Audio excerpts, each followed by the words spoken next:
Hi అండి. బుజ్జి కిచెన్‌కి welcome. Long videos పెట్టి చాలా రోజులు అయిపోతుంది కదా! పన్నీర్ కుర్మా చేశానండి. చాలా వచ్చింది. పలావ్‌లోకి, రోటీలోకి, చపాతీకి చాలా బావుంటుంది. ఇలా ట్రై చేయండి. పూర్తిగా స్కిప్ చేయకుండా చూడండి వీడియో. నేను ఏం ఐటెమ్స్ ఏసానో పూర్తిగా మీకు క్లారిటీగా తెలుస్తుంది. ఫస్ట్ నేను హాఫ్ కేజీ పన్నీర్ తీసుకున్నాను. అవి క్యూబ్స్‌లో కట్ చేసి పక్కన పెట్టుకున్నాను.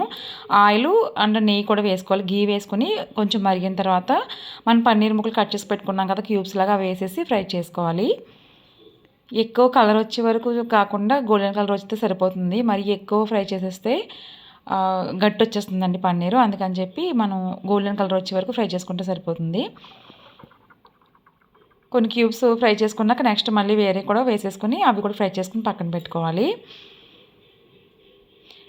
పన్నీర్ సాఫ్ట్గా రావాలంటే ఏం చేయాలంటే మనం వేగిన తర్వాత పన్నీర్ ముక్కల్ని కొంచెం వాటర్లో వేసేసి ఒక్కో నిమిషం ఉంచేసి తీసేసుకుంటే పన్నీరు మనకి సాఫ్ట్గా వస్తుంది. అంటే కర్రీలో కూడా చాలా సాఫ్ట్గా ఉంటుంది.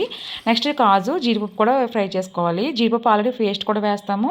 అలాగే పప్పు కూడా వేసుకుంటే కర్రీ బాగుంటుంది. జీడిపప్పు కూడా వేగిన తర్వాత అవి కూడా తీసేసి పక్కన పెట్టుకోండి. నెక్స్ట్ అండి ఉల్లిపాయలు చిన్న చిన్న ముక్కలుగా కట్ చేసి వేసాను. చాలామంది పేస్ట్ కూడా వేస్తారు. పేస్ట్ కూడా బాగుంటుంది. ఇలా కూడా వేసుకోవచ్చు. కాకపోతే చిన్న చిన్నగా కట్ చేసుకొని వేసుకుంటే ఉల్లిపాయలు బాగా గోల్డెన్ కలర్ వరకు వచ్చే వరకు ఫ్రై చేసుకోవాలి.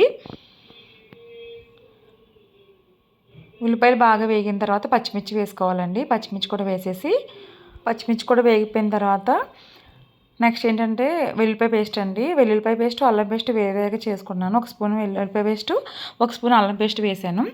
అది కూడా వేసేసి బాగా ఫ్రై చేసుకోవాలి. నెక్స్ట్ పసుపు. నేను ఒక 5-6 టమాటాలు తీసుకుని మిక్సీ పట్టుకున్నాను. టమాటా ప్యూరీ అనమాట ఇది. ఇది ఒక 4-5 స్పూన్లు వేసాను. మరీ ఎక్కువ వేసినా పులుపు వచ్చేస్తుంది. పన్నీర్ కూరకి మనం సరిపడినంత వేసుకోవాలి. ఎక్కువ పులుపు ఉన్నా కూడా కర్రీ బాగోదు.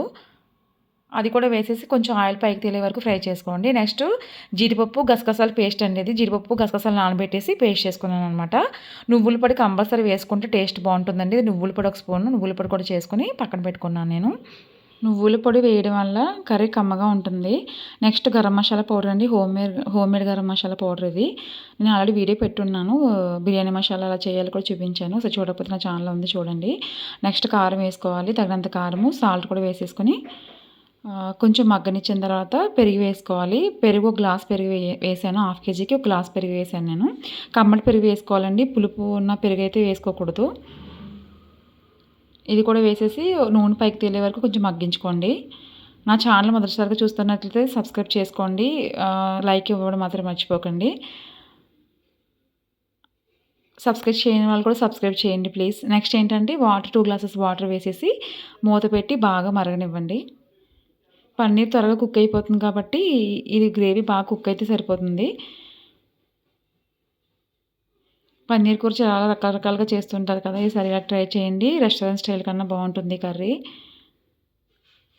మూత పెట్టేసి మరిగిన తర్వాత మనం వేపు పెట్టుకుని ఉంచుకున్నాం కదా జీడిపప్పు, పన్నీరు అది కూడా ఇందులో వేసేసుకోవాలి. వేసేసి మూత పెట్టేయండి. మూత పెట్టిన తర్వాత ఒక 5 నిమిషాలు కుక్ అయితే సరిపోతుంది. దీంతో కాంబినేషన్ ఏదైనా బాగుంటుందండి. పరోటా కూడా చాలా బాగుంటుంది కర్రీ. మీకు కొంచెం స్వీట్నెస్ రావాలంటే కనుక కొంచెం ఒక చిన్న స్పూను షుగర్ వేసుకోవచ్చు. నేనైతే షుగర్ వేయలేదు. బిర్యానీకి నేను కాంబినేషన్ చేశాను అనమాట. అదే రోటీస్ కానీ దేనికైనా అయితే కొంచెం షుగర్ వేసుకుంటే టేస్టీగా ఉంటుంది. దగ్గర పడిన తర్వాత కొత్తిమీర వేసేసి సర్వ్ చేసుకోవడమేనండి. ఎంతో టేస్టీగా ఉండి పన్నీర్ జీడిపప్పు కుర్మా రెడీ అయిపోతుంది.